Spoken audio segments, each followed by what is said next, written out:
Hey, y'all. Thanks for joining me, sticking with it. We're here today to talk about representing your theory of change visually. So far, we've talked about all of the different concepts or the components of your theory of change. And we've been doing so sort of assuming that you're going to be writing all of this down. And having a narrative version of your theory of change is really important. In fact, I think it's crucial. But as important, if not more so, is having some kind of visual version of your theory of change. Today, we're going to be talking about how to create that. And don't worry, it's not overwhelming. It can actually be a really creative, fun part of the process. So, why is it so important to create a visual version of your theory of change? Presenting or talking through this resource, this theory of change, should really be your primary mode of communication. Yes, you can send the narrative to somebody to read, but having a conversation with somebody supported by a visual is going to be the way to get this information to stick. We know that visuals are more memorable than text alone. And if you have a good summary visual, it allows you to scaffold information so that you can present the summary version, share more detail by just talking somebody through it, and then share the text version afterwards, allowing you to give a person even more detail and allowing them to choose what level of detail they think makes sense for them. Backing up a second, so we talked about a theory of change as both a product and a process that helps you tell the story of who you serve, what you do, and a hypothesis about the impact you help others achieve. There are many different forms that a theory of change can take. A theory of change can take the form of a narrative. So this has been what we've been talking about thus far. It can also take the form of a conceptual diagram, a logic model, a results chain. There are all different ways that you can format the visual component of your theory of change, not just a logic model, but going above and beyond that. So today we'll be talking about some of the different options that you have and why you might want to choose each one. Thinking about the process. So I've got kind of a 5 step process of creating your visual. And it starts by being really clear about your audience and the format that meets them where they're at. You want to think, okay, who do I imagine myself sharing my theory of change with on a regular basis? If you can visualize one of those people, then you can think about, okay, do they prefer to interact with stuff online? Do they prefer something be printed out? Should we create a one pager? Should we create a presentation? Is this often a group setting? So if you think about your audience and your format first, that'll help make some of the design choices for you. The next step is getting inspiration.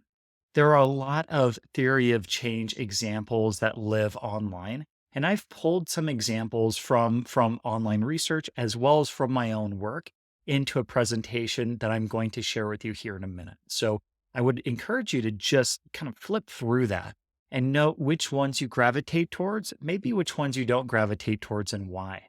This helps you really figure out what is the visual style that you're aiming for. So your third step is to begin by sketching. I would suggest using a digital drawing tool, maybe just pencil and paper, maybe a whiteboard. Sketch a rough outline of different ways that you could portray your theory of change visually, noting the key concepts. You don't have to get super fancy with this. Really, you're trying to brainstorm a bunch of different options and then narrow in on a particular visual approach that you think makes sense. Then the fourth step is to consider the tools that you're going to be using. Often, a theory of change is designed in PowerPoint or Google Slides, but you can also absolutely use a graphic design software like Canva, InDesign if you're familiar with it, and you can ask for help. So the last step is to get drafting help. If you are not a person that enjoys drafting out graphics, doing that kind of work, working with a graphic designer will absolutely save your time. So share your sketch, share your thought process and the draft text you want to go in there, and let your designer actually do the heavy lifting. Let them give you a few versions and then provide them feedback and iterate on it. There are a couple resources I like to highlight here.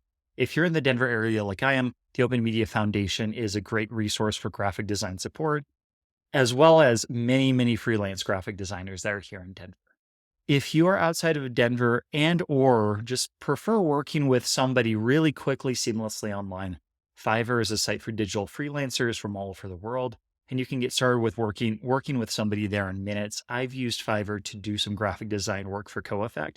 I've had a great experience. So consider some of these resources if you don't have a graphic designer on your own team. Now we're going to talk about some of the different visual options. What are the approaches to organizing your theory of change on a page in a visual way?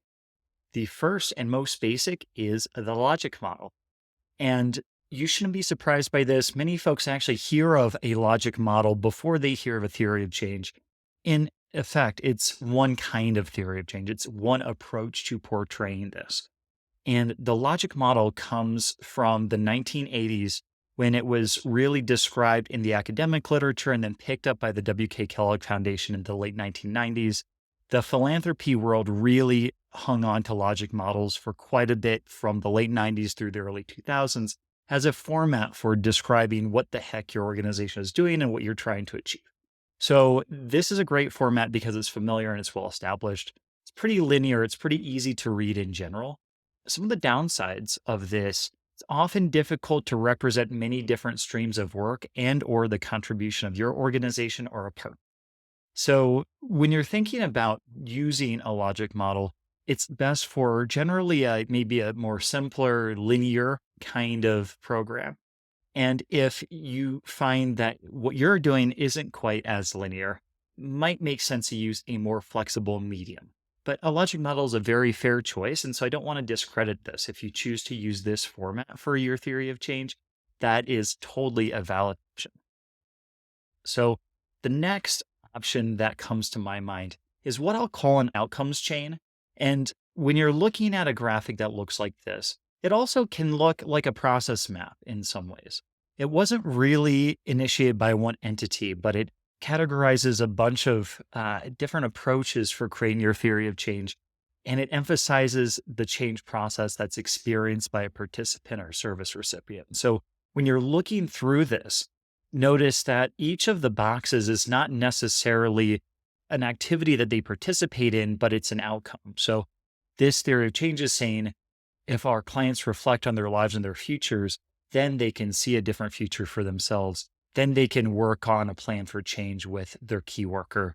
Then they can make some of those changes. So this outcomes chain really is a good way of stringing together a sequence of many different outcomes and trying to describe how one contributes to another. In practice, you can also name activities. You can name, as this person did, enabling factors, shorter term and longer term outcomes within this. So this approach is pretty flexible, as you can imagine, and it gives you space to create some feedback loops potentially within the change sequence that you intend to have. The downsides of an approach like this, it can become overwhelming. It can become complex at times. And it still can be tricky to sort of describe different levels of contribution or different kinds of contribution in here, but very valid approach to describing your theory of change visually. So I'll share two more options for us to consider here. The third option is this thing that's called an outcome map. So if you've ever heard of the field of outcome mapping, it is an entire subdiscipline of evaluation that uses a particular set of tools. This really comes from the international development sphere. So there's an organization called the IDRC up in Canada, serves international development organizations. And the emphasis on this kind of visual is showing the intermediary actors that enable change. So the inner part of your outcome map describes your sphere of control, what your organization does, your program activities.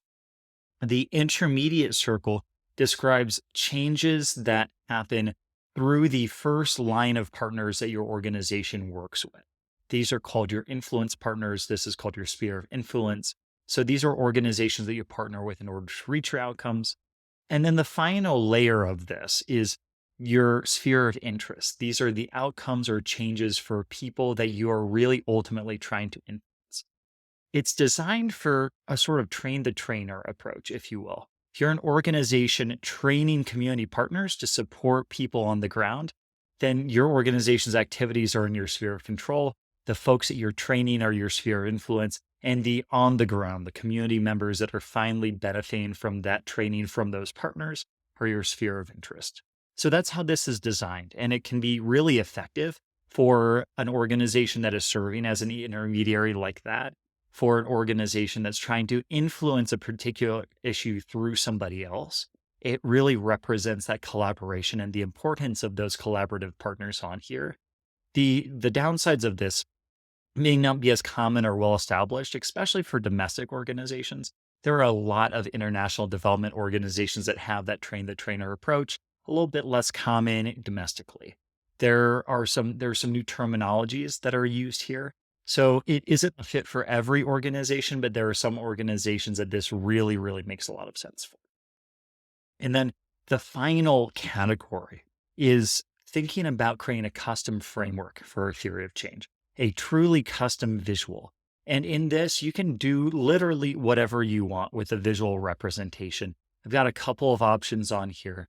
It allows you to incorporate visual metaphors. The downside is the amount of work. You're not using an existing framework. You're really starting this thing from scratch. So there's a greater need for having a graphic designer here to help you. I mentioned the visual metaphor piece. So why might we and why might we not want to do this? Considering an appropriate visual metaphor can really make your theory of change sticky, but there are a lot of downsides to it as well. So if you choose to use a visual metaphor, and here's an example, an organization I worked with that was working on food literacy, they said, I'd like to think about our theory of change like a tomato plant. We're really helping individuals establish their food and nutrition knowledge. And if we think about those, maybe those are the roots of the tomato plant. Those are critical for everything else to happen. If we do that work well, ultimately our plant's going to produce a stem that is food skills, leaves, that's self-confidence and a proper food attitude, and maybe even tomatoes. These are our effective food decisions. So they use this as a metaphor for describing their work. And it can help make your theory of change more memorable. It can help tap into existing wisdom and emotions that folks might have around that metaphor. But on the flip side, if you choose a metaphor that is inappropriate, it might make your visual confusing. It might make it feel complicated. And keep in mind that visual metaphors tend to be cultural. So you will want to be thoughtful about your audience and choose a visual metaphor that has somewhat of a consistent cultural connotation across the different audiences that will actually be viewing your theory of change. So I wanted to share this resource library I mentioned. I have a bunch of theory of change visuals. I'm actually going to go into a different tab here and hopefully show you a few examples of those. So it looks like this, theory of change graphic examples. And there are a bunch of different examples in here. A section exists around direct service nonprofits. Another section exists for business to business nonprofits and social enterprises, one for intermediaries, and then one for funders and capital partners. So feel free to check this out, get inspiration from there and from other sources. The last resource I want to share with you was this rubric, if you will, to know how your visual is doing, to know if you've gotten it right. So ultimately, you want your visual to link all the components together. So if you're showing inputs to inputs and activities, you connect those. Activities connect to short-term outcomes. Short-term outcomes connect to longer-term outcomes. We want to avoid dead ends where every component leads to another component. We want to make sure that the direction of expected change is clear. Are we increasing an outcome? Are we decreasing? We also can tell pathways. We know what activities are intended to contribute to which outcomes. And we're focusing on the key elements. So we don't have too many components. We don't have too many arrows, too many feedback loops. The thing is concise enough that it allows us to share our theory of change and get some of the detail, but not so much that it is overwhelming. Keep these things in mind as you're working on your theory of change visual. Get some inspiration from all of those examples. And again, don't be afraid to just sketch things out. Literally draw things on a whiteboard or a piece of scrap paper before you really work on putting this thing into production, whether that means slides, whether that means asking a graphic designer to help you. This can be a super fun part of the process, doesn't have to be overwhelming, and hopefully these tips help you break the thing down. So thanks again for checking this out. I'll be here in another few minutes with another video exploring how do you finish up your theory of change and really put this thing to use.